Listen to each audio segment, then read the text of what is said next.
New European Central Bank chief holds her first rate meeting.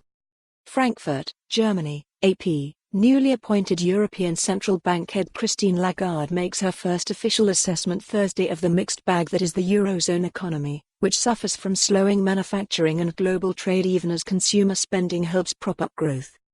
Analysts think Lagarde will stress that the economy still needs support from the central bank, and that policymakers must be their guard against things turning out worse than expected. The ECB, however, is not expected to announce changes to a stimulus package decided September 12 before Lagarde succeeded Mario Draghi on November 1. Doubts have grown about how much good additional central bank action can do to support developed economies. The U.S. Federal Reserve on Wednesday kept interest rates unchanged and signaled it would leave them alone through 2020.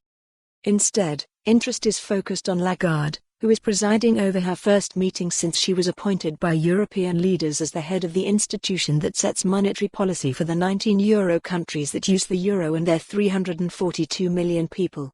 She is well known from her previous jobs as head of the International Monetary Fund and as French finance minister, but investors will want to see how she communicates and explains the complexities of monetary policy to markets and voters.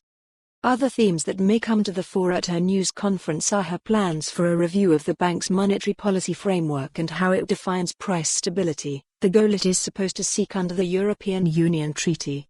There's also been discussion of whether the ECB should do more to support financing of projects aimed at fighting environmental pollution and climate change.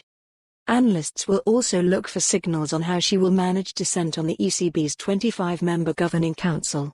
A minority criticized the measures enacted under predecessor Draghi on September 12. Those included a cut in the deposit rate to -0.5% from -0.4%.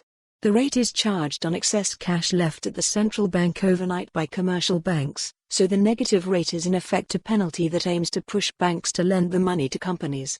The bank also started €20 billion, $22 billion, in monthly purchases of government and corporate bonds. For more on this story, visit the news article link.